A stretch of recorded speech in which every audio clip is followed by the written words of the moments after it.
Les informo que el encuentro que sostuvimos en la Casa Blanca con el presidente Biden fue, decía yo, muy favorable, bueno, para las dos naciones. Tratamos el tema migratorio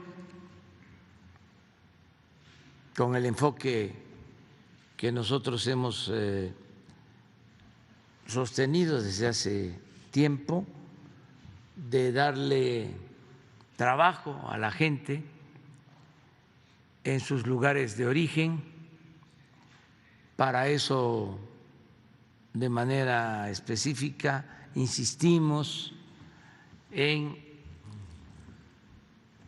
que se continúe el apoyo, que se amplíe el apoyo en programas de bienestar que ya se están aplicando en Honduras, en El Salvador, en Guatemala, con financiamiento nuestro, pero desde luego se requiere que se amplíen esos programas.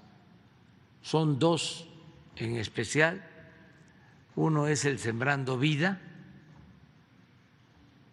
y otro el Jóvenes Construyendo el Futuro.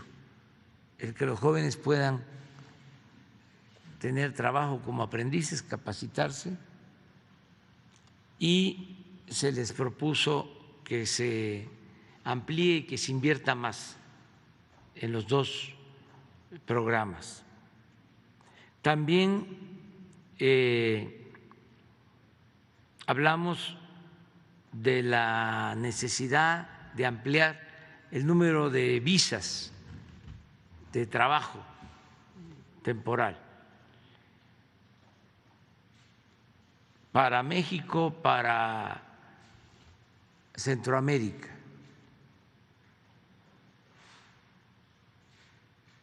Esto se aceptó, se va a aumentar considerablemente el número de visas de trabajo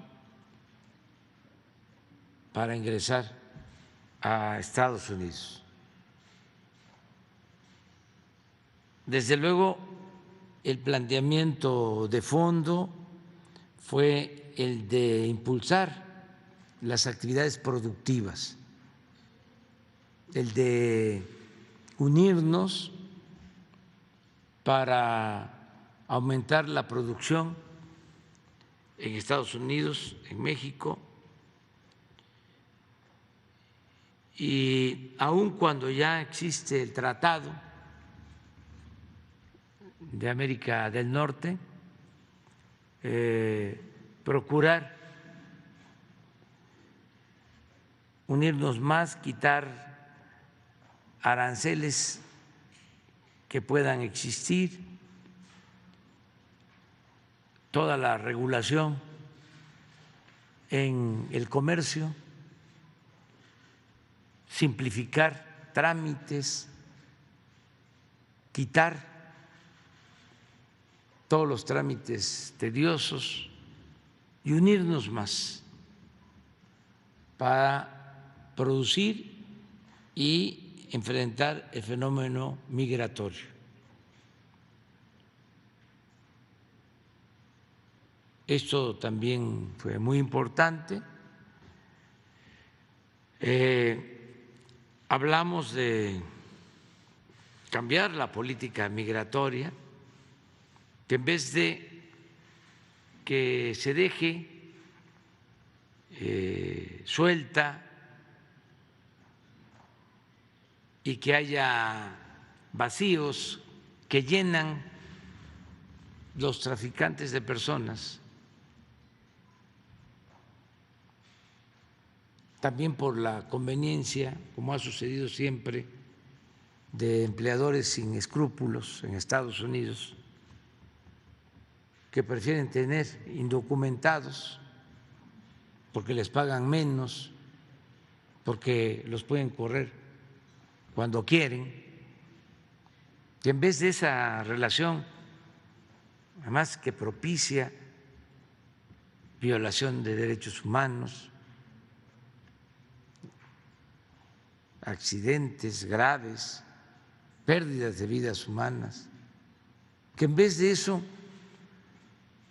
se ordene el flujo migratorio con visas temporales de trabajo, no solo para el campo, sino también para los servicios, para la industria. Hay una realidad, hace falta fuerza de trabajo en Estados Unidos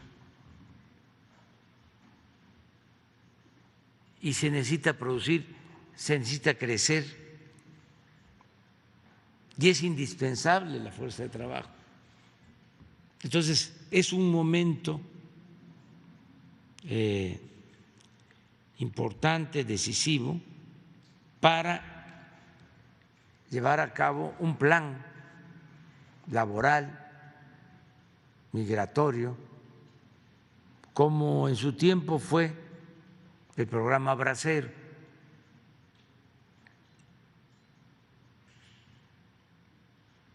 Son otros tiempos, otras circunstancias, pero es lo que se necesita. Y eso lo propusimos y se va a analizar. Como ya dije, sí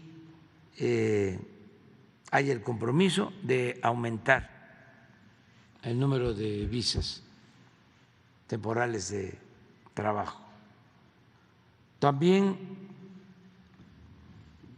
tratamos otros temas, la modernización de las aduanas en la zona fronteriza. Nosotros tenemos un programa de aduanas que se ha iniciado en Baja California, en Sonora, en Coahuila, en Tamaulipas, y en efecto en el comunicado de ayer se habló de una inversión de parte nuestra de 1.500 millones de dólares.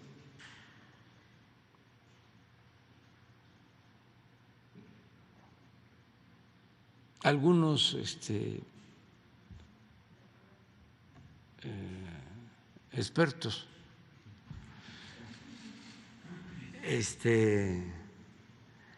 hablaron de que nos impusieron ese plan, cuando llevamos ya tiempo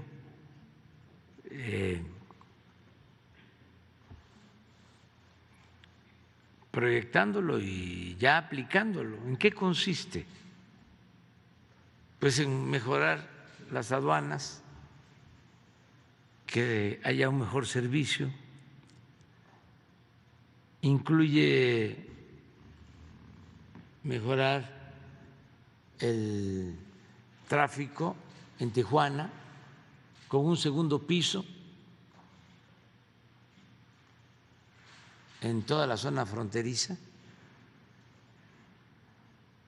Ya lo dijimos aquí, fuimos allá, es un proyecto que lleva tiempo, es una inversión pues de más de 10,000 millones de pesos.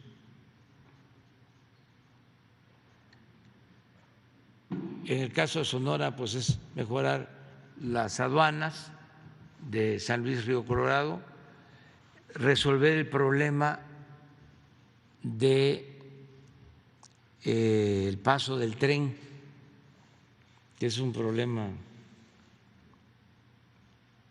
de muchos años, desde que existe el tren desde el siglo XIX, que se partió la ciudad.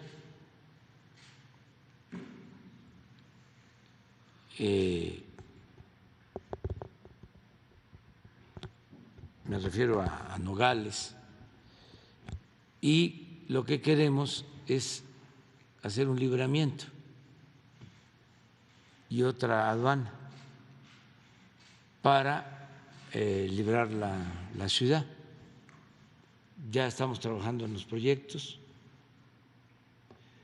¿Qué otra cosa? Bueno, se amplía la aduana de Piedras Negras,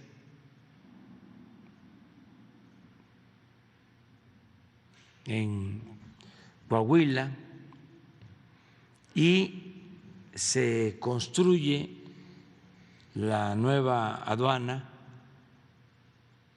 en Nuevo Laredo. Inclusive se va a hacer la oficina para la Dirección de Aduanas, que se va a trasladar a Nuevo Laredo, y lo mismo se va a contar con una instalación militar. También en otros cruces fronterizos de Tamaulipas, de modo que eso es lo que significan los 1.500 millones de dólares. Del lado de Estados Unidos también están haciendo lo mismo, modernizando sus aduanas.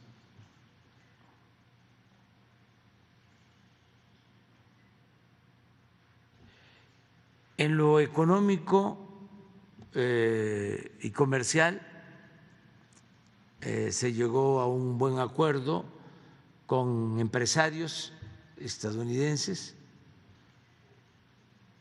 que van a invertir hasta el 2024, desde ahora hasta el 24, alrededor de 40,000 millones de dólares. Fundamentalmente en el sector energético. Son ductos, plantas de liquefacción,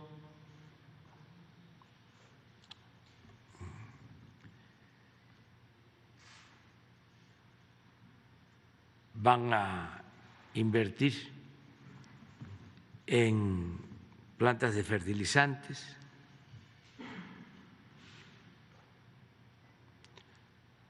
y también en extracción de crudo, en sociedad con Pemex, de acuerdo a las concesiones que se otorgaron cuando la reforma energética. Si ustedes recuerdan, se entregaron en ese entonces 110 contratos y la mayoría no tiene inversión porque se argumentaba que no tenía precio el petróleo crudo, que no era negocio. Ahora que el petróleo crudo ha subido de precio, pues ya es más atractivo para quienes tienen esas concesiones, esos contratos, invertir. Y hay campos, yacimientos petroleros que tienen mucho potencial. Hay un campo Sama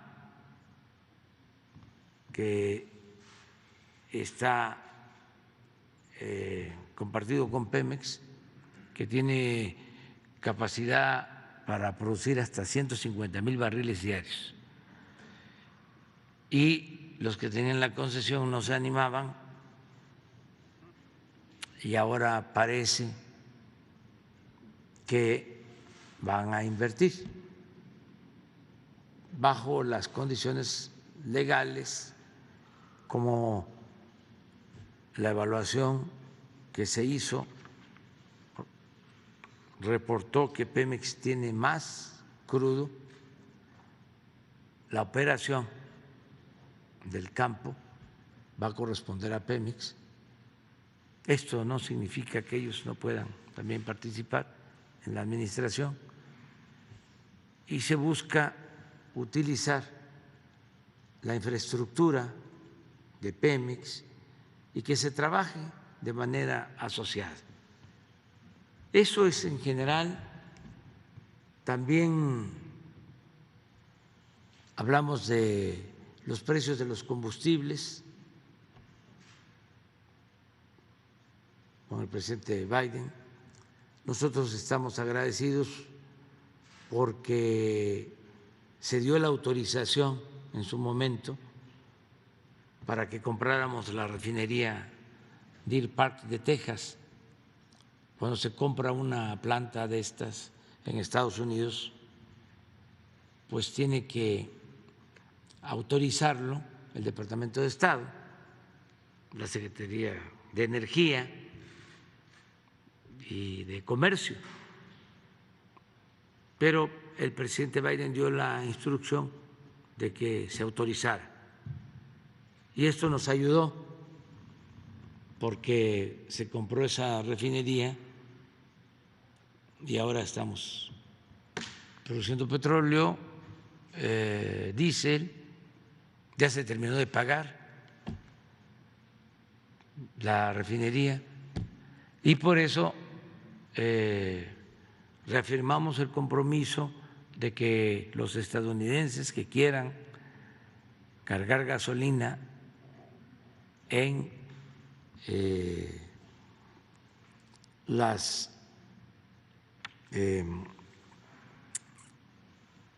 gasolineras de México que están en la frontera, en las ciudades fronterizas de México, lo pueden hacer, que no vamos a cerrar la frontera, y pueden pagar menos porque la gasolina en nuestro país está más barata que en Estados Unidos. Entonces fuimos a decirle de que podían contar con eso, que también teníamos en esa refinería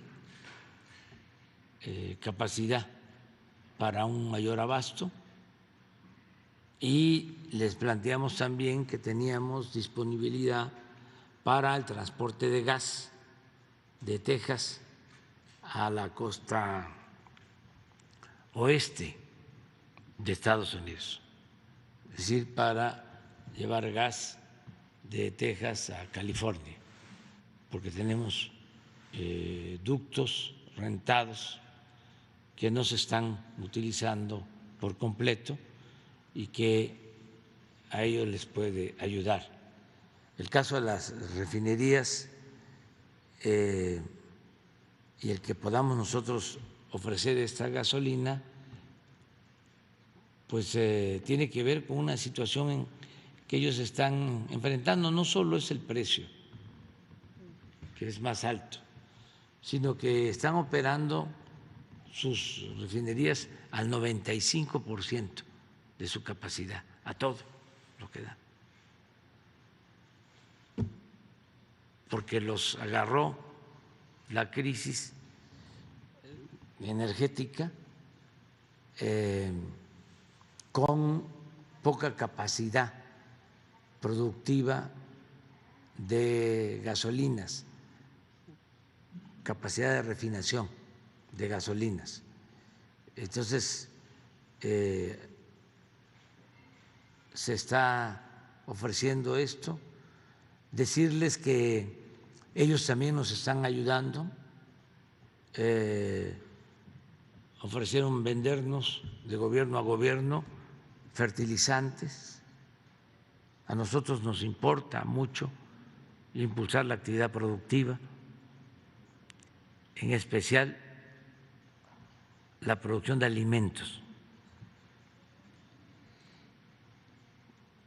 Entonces, nos van a vender a precio justo fertilizantes y también leche en polvo para las lecherías de Liconza.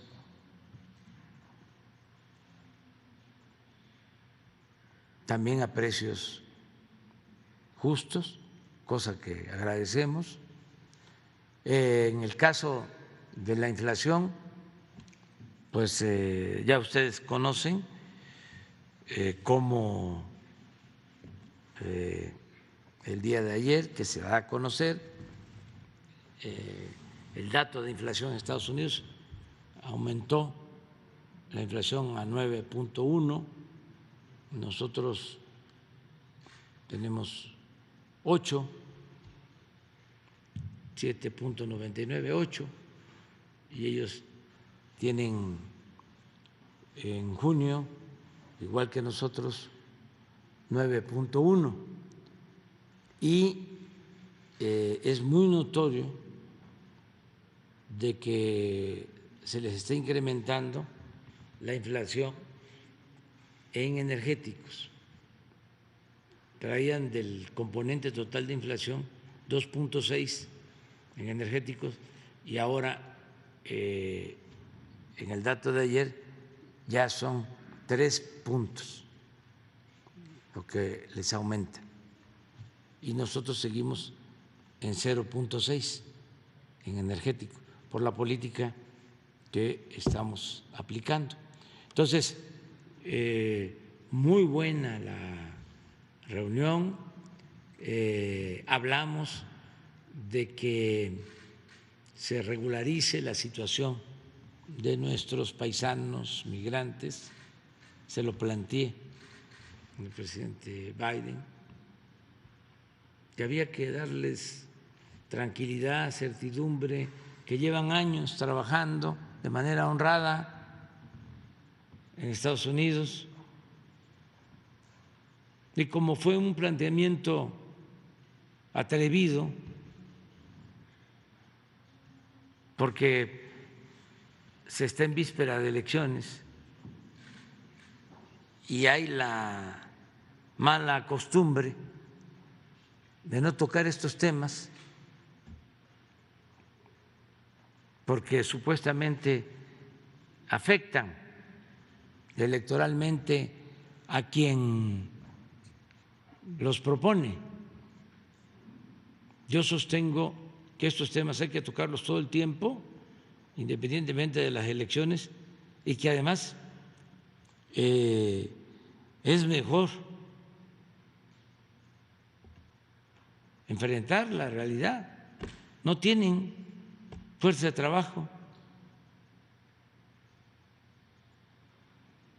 y es necesaria la regularización y es necesaria la entrega de visas temporales de trabajo, porque la inflación se detona, se desata por la pandemia y por la guerra en Ucrania, pero en el fondo es porque no hay producción suficiente en América del Norte. Entonces, se importa mucho. Nosotros estamos importando 100,000 millones de dólares de China y Estados Unidos importa 500,000 millones de dólares de China. Y nada más piensen en lo que significa el incremento en fletes. ¿Por qué esa dependencia? ¿Por qué no producir lo que consumimos? en nuestros países. El planteamiento es: vamos a fortalecer la región, primero América del Norte, vamos a incluir los países de Centroamérica y luego toda América, la Unión de América,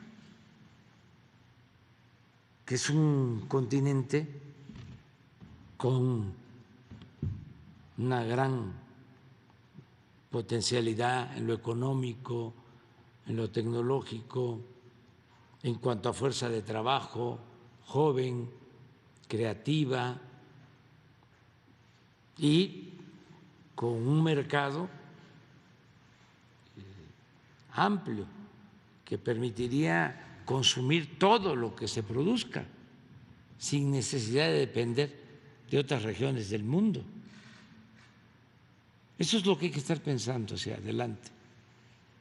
Y fue muy buena la plática con el presidente Biden. Estuvimos también antes con la vicepresidenta Kamala Harris, también muy afectuosa, con mucho respeto hacia el pueblo de México. Me volvió a insistir que tiene un primo en México, tiene familias en México y en todos lados mucho respeto hacia México. Y nuestros paisanos, bueno, ¿para qué les digo? Puro amor, puro amor. Estaban contentísimos, les agradezco mucho y repito lo que siempre decimos, y ayer, antier, me lo estuvieron recordando, que amor con amor se paga. No se organizó nada, todo fue espontáneo, y desde que llegamos al aeropuerto, nada más que pues ya no puedo yo ahí acercarme mucho porque están las medidas de seguridad que se establecen,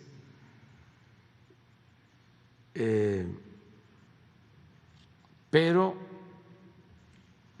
llegamos al hotel y ahí estaban, y música, y al día siguiente, desde muy temprano, también, y hasta ayer que salimos del hotel, la despedida. Antier, cuando fuimos a la Casa Blanca por la tarde, estuvimos en los monumentos al presidente Franklin Delano Roosevelt y no presidente, dirigente social, destacadísimo, defensor de los derechos civiles, Martin Luther King, y también muchos paisanos. Ahí tuvimos que decir unas palabras para homenajear al presidente Roosevelt, a Martin Luther King, mártir, un héroe de la lucha por los derechos civiles, por la no violencia, la lucha por la igualdad. Y muy bien, muy bien. Nos sentimos muy apoyados, muy respaldados por nuestros paisanos, y todo esto pues obliga, nobleza obliga a que no dejemos de trabajar en beneficio de nuestro pueblo hasta el último día.